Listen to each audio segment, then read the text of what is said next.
Okay, I think we'll begin and just noting that this session will be recorded, so anyone that hasn't made it to today will be able to view it at a later date. So welcome to this information session on CAF portfolio rating. Thank you for your interest in this exciting new service. My name is Miriam Thompson. I'm co-CEO of the Cleaning Accountability Framework, or CAF. I'll begin by acknowledging the traditional owners of the different lands we're joining from today. We recognise their continuing connection to the land and waters and thank them for protecting this coastline and its ecosystems since time immemorial. We pay our respects to elders past and present and extend that respect to all First Nations people present today. CAF has worked with property industry leaders for over 10 years to transform the cleaning industry. This partnership with industry has made significant changes to the way cleaning services are procured, managed and delivered, and has set a benchmark for how other industry participants can do better by their cleaners. The headway that's been made through CAF building certification is hardly insignificant. Over a 6-year period, we've certified close to 3 million square metres of office and retail space. This represents decent jobs for over 1,700 cleaners. We know, however, that there's much more work to be done. And there's also much more demand than we can meet, which is why we've built CAF Portfolio. CAF Portfolio certification will provide the property industry with a scalable, efficient mechanism to ensure that cleaning services are procured, managed and delivered sustainably in a manner that foregrounds decent work for cleaners. CAF Portfolio certification is a 4-step process that property owners and managers will undertake to obtain assurance of their supply chain practices relating to cleaning. The first step is what we're covering today, and that's portfolio rating. CAF Portfolio rating is best understood as a dual benchmarking exercise. Your submitted portfolio is rated against the CAF standard to determine and to demonstrate the extent to which the procurement, management and employment practices align with our standard. Based on the degree of performance, the portfolio will receive a gold, silver or bronze rating. Through the rating that your portfolio achieves, you'll also be able to benchmark its performance against other industry participants' portfolios. In this way, CAF portfolio rating will recognise industry leaders and you'll be able to demonstrate that value to investors and to clients. Throughout this session, we really encourage you to ask questions. Please raise your hand and we'll put them in the Q&A and we'll endeavour to answer them as best we can.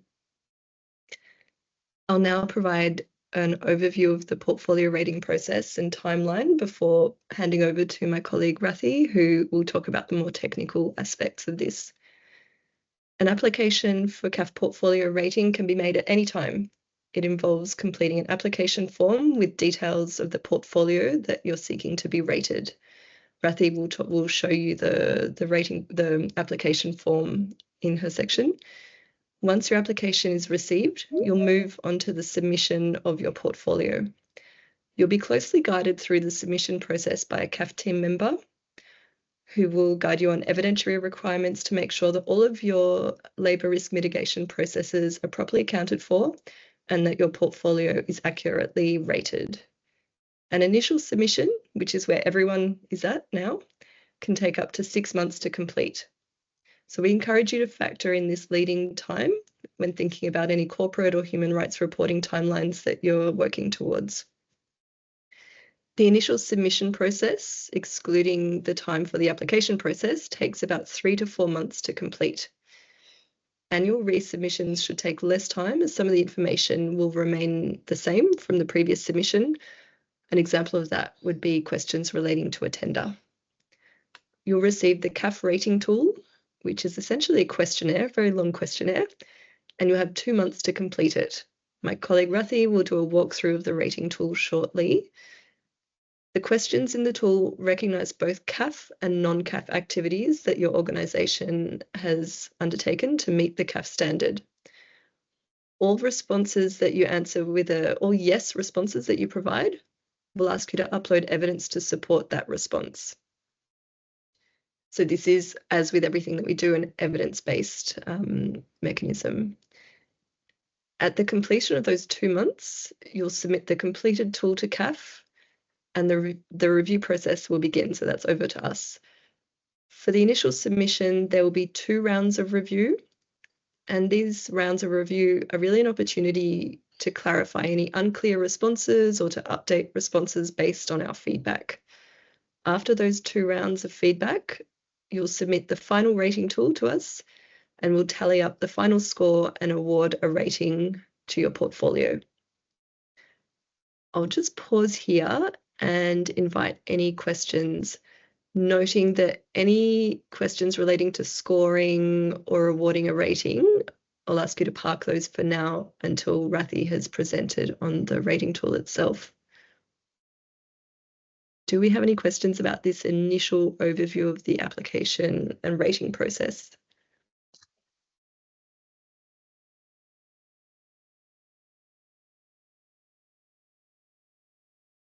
No? Okay. If you do want to come back to anything in this at the end, there'll be more time. I will now hand over to Rathi for a demo of the application form and the rating tool. Hey everyone, I'm just going to share my screen initially and start off with the application form and then jump onto the rating tool. So hopefully you can now all see our application form, which you will note is in Excel. And if you're familiar with CAF programs, you know that we love a good Excel sheet. So, but we are hoping to move this process onto a browser-based platform in the near future. But for now, we are using the good old Excel spreadsheet. So most of the fields in the application form are fairly self-explanatory. So we want to know things like who the applicant is, what your ABN is. But just to drill down a little bit onto the portfolio section. So when you are submitting a portfolio for portfolio rating, at this stage, what we want to know is what the portfolio type is, and there's a drop down here so that you can indicate how you have defined that portfolio. And you will also, we'll ask you to provide some reasons for why you've submitted your portfolio by that type. And that might be sort of a brief explanation on these are our key retail assets, and they are under this fund, and they are, our most premium assets. So we want this to be the first portfolio that we are putting forward. Again, it's an open field, so you can provide us with whatever detail you think is necessary here. Then a high level sort of description of that portfolio, and that might be information on what that comprises in terms of retail and commercial assets, which is primarily where CAF does our certification work. It just depends on the portfolio you're putting forward. And we will also ask you for the latest contract change within that portfolio. And that's largely because a lot of the questions, well, a fair few of the questions within the rating tool do relate to procurement activities. So it's just for us to get a sense of how relevant that is to your portfolio. And then in the next tab, we ask for asset-specific information. Again, most of this is pretty self-explanatory. The address, the building name, the state, all of that is quite descriptive. I will draw your attention in particular to 2 of the columns within this. That is the total number of cleaners on your core cleaning roster and the total cleaning hours. So you'll likely need to talk to your suppliers about this, but the reason why it's really key to us for a portfolio rating is that we will use this information, as well as other information, to put forward a sample of sites for your rating tool, and that sample will be in a fair few questions, an evidence option available to you. So we might, for example, ask for your cleaning contracts across a sample of sites, or meeting notes from a compliance meeting across a sample of sites, and those 5 sites will be specified within the rating tool, but the sites that we choose will, at least in the first instance, and the aim is to get across your portfolio year on year, but in the first instance, we probably will want to take a bite at the largest chunk of your cleaning workforce as possible and get across as many cleaners as possible. So that will help us to find that sample. So that's the application form. I might just quickly pause here to see if there's any questions about that. No? Great. Okay, I will move on to the rating tool then.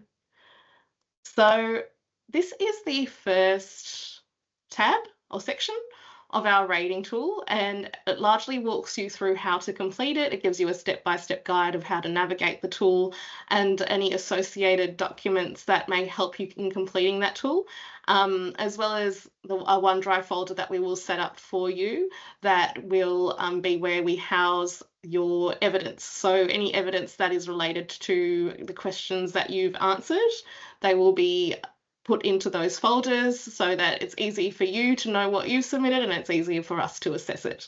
I won't spend too much time here, but also of note here is that it's a resource for further explanation on some of the evidence timeframes that we've provided in each question. I'll walk you through that when I go through an example question, but just noting that this is where it lives.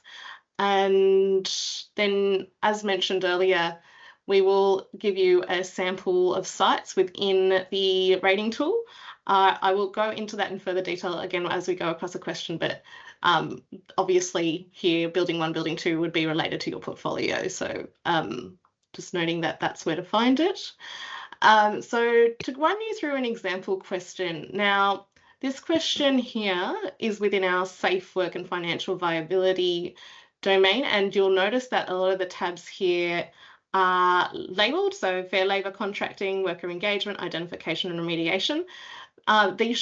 If you have participated in CAF programs before, these should be quite familiar to you because they are the standard elements within our CAF standard.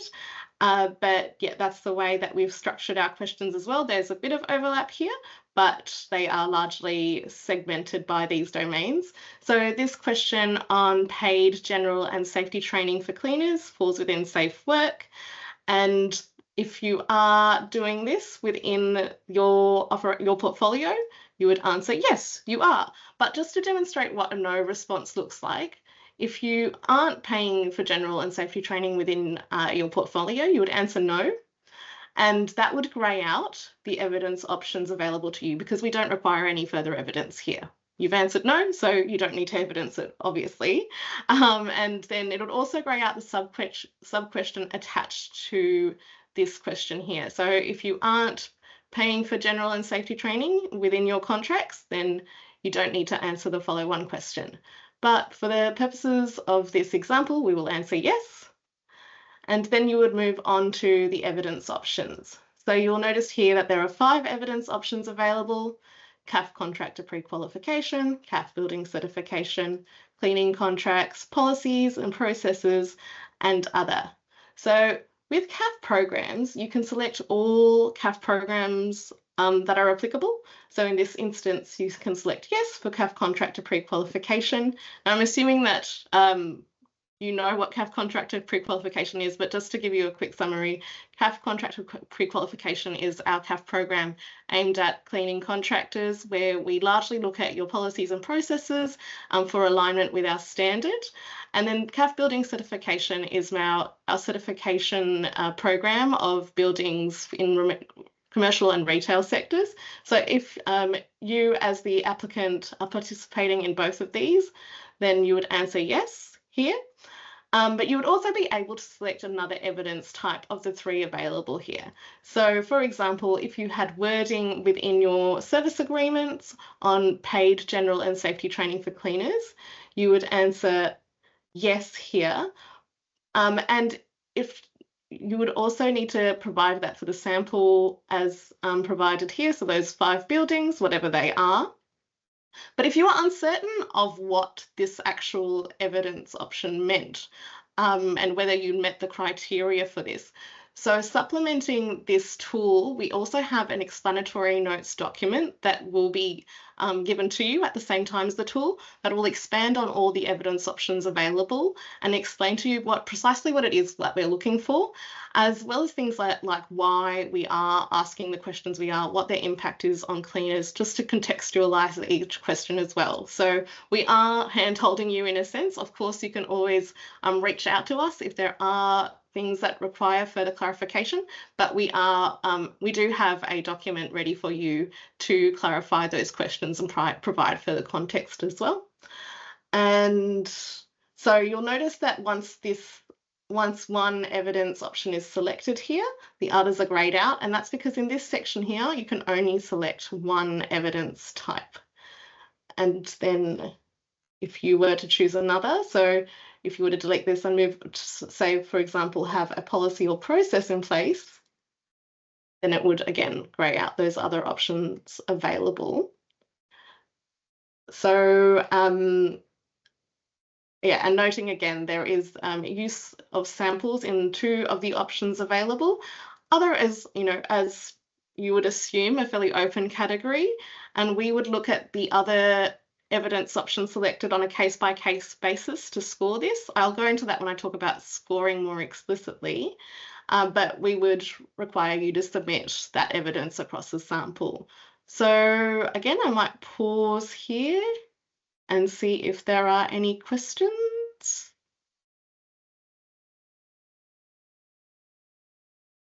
No? Okay. I'll just go through the scoring component of this at a high level as well. So the way that this works, now you will have noticed that when I was going through the SAQ, the evidence options are numbered. And so this numbering reflects, from a CAF perspective, the impact that these interventions have on cleaner wellbeing. So other, of course, is a bit of an odd category in that we don't know what this could be, and it would vary on a case-by-case basis. But for example, with a policy or process, while we would absolutely encourage to have best practice policies and processes for general and safety training, it is not something that we are really able to verify or determine if it's being implemented across your portfolio. It certainly sets a standard, but we don't know if that standard is being followed through. So from a points perspective, it doesn't score as many points as the other options available. In a cleaning contract, for example, if wording is included on paid general and safety training, then we can assume that the applicant, the building owner, is holding itself accountable for this, and that the supplier is able to use that clause to enforce payment of general and safety training for cleaners. So again, that is an intervention that will score more points than the policy or process. And then higher up here, where we've got CAF programs and we're able to look at things like a pricing schedule and talk to cleaners about whether training is being paid from the day-to-day in their work, then because we've got that verification element in CAF programs, those interventions score the highest points. Now, I'll ask Poonam to share her screen and speak to how this translates to a portfolio rating. So thanks for that, Poonam. So you can see here that there are 4 rating levels. There is participant, bronze, silver, and gold. So they correlate with scores that we've benchmarked against where we think the industry is at. So looking at our participants, for example, in CAF certification and doing a bit of mapping around what we know is happening within portfolios, we've been able to sort of benchmark where we think the industry sits presently, and that will change as the standards within the industry are lifted. But for now, the way that this has been categorised is that below 1.75 out of a total of 4, we would be awarded a participant rating. And that means that you've engaged in some of the practices that we've outlined with our rating tool and that you're very much on that journey toward best practice. In that bronze category, we would note that you have taken some steps towards meeting the CAF standard. In the silver category, you've taken reasonable steps towards meeting the CAF standard, and at that gold category, you have taken significant steps towards meeting the CAF standard. And again, just to touch on that CAF standard, as you would have seen within the rating tool, those are those elements that I spoke to earlier around things like fair labour, responsible contracting, worker engagement, investigation and remediation of issues. So that's what those categories reflect. So again, just going to stop here for any questions. No? Okay. Please, again, if you are sort of sitting on a question, do chuck it in the Q&A, but you can also reach out to us at any point because there is a lot of material covered here and we are going into a fair amount of detail on a program that a lot of you haven't seen before. So we would love to be able to support you in your understanding of this. I will now throw it over to Miriam. Thank you, Rathi. So, as with all of our programs, this is not a set and forget point in time thing. So CAF portfolio rating is an annual process, which means that maintaining a rating on your portfolio will require annual resubmission of the rating tool. CAF will be in touch with you about 4 months prior to the expiry date to begin that process of renewing. Each year, you have an opportunity to improve your score and your rating, and CAF will be able to assist you here. So with CAF's assistance, so for instance, you get a bronze rating in year 1, we'll work with you if you want to try and aim for a silver rating the following year.